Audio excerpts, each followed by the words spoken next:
Nietzsche, the philosopher who stared into the abyss and went blind.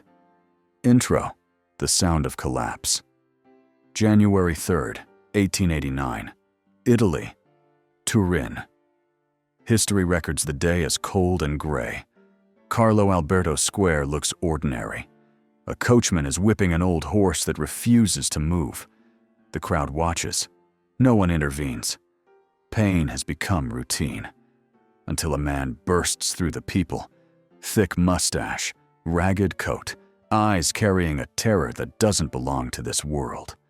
He throws himself at the horse, clings to its neck, collapses to the ground. He kisses the animal's sweaty, bloodied face and begins to sob. The last human words anyone hears from him are a whisper. "Mother, I am a fool." It wasn't just a man who fell in that square. In that moment, one of modern philosophy's sharpest minds went silent, unable to find the exit from the labyrinth it had built. The intellectual dynamite of an era detonated inward. Was this simply a breakdown? Or was it the moment the human mind, without God, short-circuited when it finally touched pure mercy? That day, Friedrich Nietzsche didn't merely go mad. That day, he tested how much weight a human soul can carry, and broke beneath it. Now, let's return to the fracture, to where everything began. Chapter 1. The Little Priest and the Shadow of the Father. It began in a graveyard, and in a silence that felt murderous. Nietzsche was 5 when he lost the greatest authority in his life, his father, a pastor. But death did not arrive with the peace prayer's promise. Doctors called it softening of the brain, a slow collapse. The child watched months of agony, seizures, suffering, the gradual loss of sight. And soon after, his 2-year-old brother, Joseph, died as well. The house became a temple of mourning. When Friedrich stared at his father's coffin, he didn't only see death, he saw inheritance. He saw a question crawling into his blood. Was that darkness? That illness that eats the mind? Moving inside him too? A sentence branded itself into his life like a curse. Will I die like my father, losing my mind? So he clung to God. He was so devout classmates called him the Little Priest. He read the Bible with a trembling voice that made people cry. But at night, in the dark corners of his mind, a doubt grew teeth. If God is perfectly good, why did my father, his faithful servant, die screaming, losing himself? Nietzsche's atheism was not teenage rebellion. It was the heartbreak of a child left unanswered.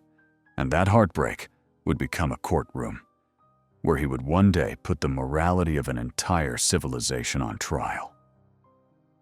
Chapter 2. Twilight of Idols and the First Betrayal. Anyone who loses faith goes searching for a new temple. Young Nietzsche did the same. He found Schopenhauer in a bookshop, almost by accident, and clung to him like medicine. Schopenhauer whispered, "Life is pain, meaningless, driven by a blind will." That darkness soothed Nietzsche's wounded soul. Then he met Richard Wagner. Wagner was a giant, with operas meant to resurrect the German spirit, like an ancient tragedy. To Nietzsche, Wagner was a living Zeus. The days at Tribschen felt like the happiest of his life. Music, art, philosophy, and for once, the sensation of belonging. Wagner played the piano. Nietzsche listened like a disciple. He thought he had found a father, a friend, a god. Then came Bayreuth. Nietzsche expected the triumph of art. What he saw was a shallow crowd, beer, sausages, nationalist fever. People who didn't understand art, only spectacle. And Wagner, the great artist, was now performing for applause. Worse, Wagner bowed toward Christianity, surrendered to the shadow of nationalist ideology. Nietzsche felt nausea. His God was counterfeit. He left Wagner, left his father, again in a different form. And as he fled, he understood. You must be ready to burn in your own flame. How could you ever be reborn if you do not first become ash? Chapter 3. Sacred Pain and the Rebellion of the Body. To understand Nietzsche, you don't go to libraries. You go to infirmaries. His life was a long execution, a crucifixion without witnesses. He spent much of the year in bed. Migraine attacks so violent he felt a drill inside his skull. Light stabbed his eyes like a blade. Curtains stayed shut. Days of vomiting left him unable to speak, unable to eat. Doctors were helpless. But Nietzsche didn't curse the pain. He chose to transform it. He used suffering like a microscope to see what healthy people could afford to ignore. Pain stripped the world of comfort, exposed the naked truth beneath happiness lies. For him, philosophy was not a game of ideas. It was survival discipline. That which does not kill me makes me stronger. Not a motivational slogan, a scream from the edge of death. He wrote his books not in ink, but in blood, sweat, and bile. Chapter 4. The Whip, Love, and the Collapse of the Holy Triad. Then came Lou Salomé, daughter of a Russian general, brilliant, independent, untamed. For the first time, Nietzsche met someone before whom his intellect trembled. What he felt wasn't simple romance. It was hunger, an intellectual thirst. When he spoke with her, the loneliness inside his skull seemed to quiet. With Paul Ray, they imagined a holy trinity, a life in Paris, a commune purified of sex, devoted only to art and philosophy. But Nietzsche was not only a mind, he was a man, and a man loses to jealousy. He proposed to Lou Salomé, not once, twice. She refused. Lou would not trade her freedom for marriage, especially not under the shadow of Nietzsche's intensity. Then came the photograph. Salome holds a whip as she drives a cart, and Nietzsche and Ray are harnessed like horses. It was meant as a joke, but it was truth wearing comedy. Nietzsche had become a captive of his own emotions. When she rejected him, it wasn't only his heart that broke. It was his last hope in humanity. In his notebook, he wrote, "For me, there is no homeland left but solitude."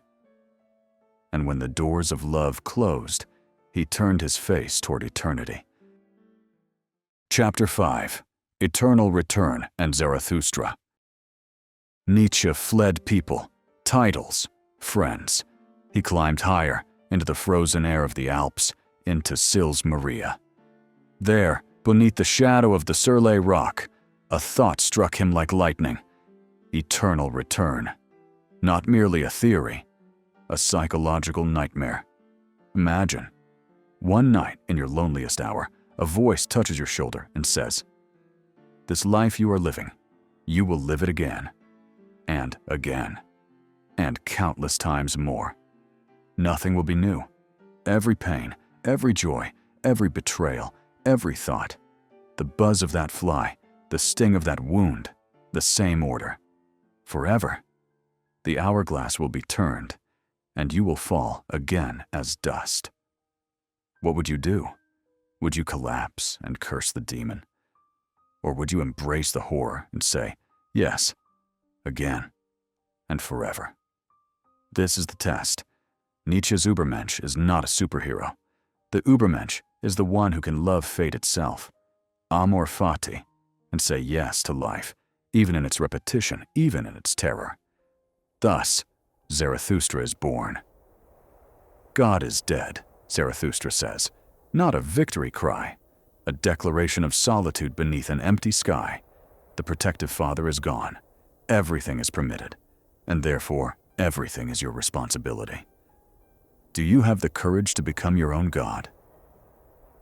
Chapter 6. Dynamite and the year 1888. 1888. The end is approaching, and Nietzsche feels it in his bones. His mind flares like a supernova, a manic season of creation. He writes 10, 12 hours a day, forgets to eat, treats sleep as wasted time. In a few months, he completes works that should have taken years. The Antichrist, Twilight of the Idols, Exe Homo, and more. A normal person would take a decade. Nietzsche spills it out in weeks. He's no longer writing. He's attacking the paper. Every sentence is a hammer blow against morality, Christianity, culture, the past. A terrifying intoxication enters his letters. He writes like someone who believes he is splitting history in two. I am not a man. I am dynamite. This is not a writer's ego. This is a mind losing its tether to reality, running at full speed toward its own abyss. And solitude begins to convince him that he is a god. Chapter 7. Dionysus crucified. And then, the thin thread breaks. January 1889. Nietzsche no longer writes books. He goes to the post office and fires judgments into the world. The madness letters begin. He is no longer one person. He becomes everyone. In one letter, he is the crucified. In another, he is Dionysus. Inside his mind, the two figures fuse, the suffering victim and the god who affirms life. To Cosima Wagner, he writes a single line, I love you, Ariadne. To kings, he announces a new order. And one detail matters. Even as logic collapses, his moral compass does not align with hatred. Even at the edge, his disgust for racists and anti-Semites still flares. These letters are not nonsense. They are the detonation of a mind trying to carry all of history, all joy, all suffering inside one body. The fuse is gone. The voltage exceeds human capacity. Chapter 8. The Cage of Silence. After the collapse in Turin, the curtain falls. Nietzsche lives 11 more years. But he is no longer Nietzsche. When his friend Overbeck comes to take him, he finds him briefly moving, as if dancing, then withdrawing into emptiness. He is taken by train back to Germany. Along the way, he sometimes hums strange melodies, and sometimes sits in silence for hours. The man who shattered the world with words, the Dynamite, now resembles a gentle child cared for by his mother. He stops speaking, stops writing. Words lose meaning. Sometimes he sits at a piano, plays hours of dissonant, unfamiliar sounds, as if that is all his soul has left. Sometimes he stares into nothing. The terror of the abyss is gone. Only an endless vacancy remains. Maybe this is not punishment. Maybe he saw truth so directly, so without filter, that human language could no longer hold it. Like someone who escaped Plato's cave, looked straight at the sun, and burned his eyes. Chapter 9. The Sisters' Betrayal and the Nazi Shadow. But Nietzsche's greatest tragedy is not his madness. His greatest tragedy is what happens while he is still breathing. His legacy is stolen. After his mother dies, his care passes to his sister, Elisabeth Forster Nietzsche.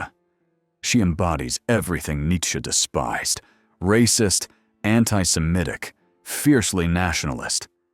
She keeps him in Weimar, but she doesn't hide him. She displays him. White, prophet-like garments. A mad genius placed near a window. Visitors arrive to stare. Nietzsche becomes a living exhibit in his own home. And then she touches his writings. Notes are cut, rearranged, stripped of context. Fragments are presented as finished doctrine.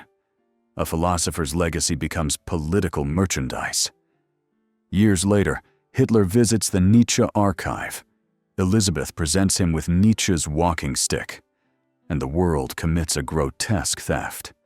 Nietzsche's will to power is sold as domination over others, when Nietzsche's real battle was with the self. The greatest individualist in modern thought is turned into a mascot for the most terrifying collective herd. If Nietzsche could have seen it, he might have cried more bitterly than he did on that horse's neck. Chapter 10. The Legacy of the Abyss. August 1900. Nietzsche dies. 11 years of silence. And humanity steps into a new century. A century of wars, ideologies, mass destruction. A century that proves what happens when values collapse. God is dead becomes a cultural wound. Nihilism, emptiness, the hunger for meaning. And we are everywhere and nowhere. As Nietzsche warned, the desert grows. Nietzsche was more than a philosopher. He was an experiment measuring the limits of the human mind. He paid the cost of staring into the abyss with his own sanity. He asked the questions we are afraid to ask, looked into the darkness we refuse to face, and burned there on our behalf. He went blind. And yet, from those blank, blinded eyes, a light still leaks into the modern world. Now the question is yours. Do you have the courage to walk the path he opened? To leave the safe crowds, the warm certainties, the comfortable lies, and look into your own abyss? Or will you keep walking, pretending you never saw the man in the square, clinging to the horse, weeping like a child? The choice is yours. But remember, once you wake up, you will never sleep the same way again. Salute to those who walk alone.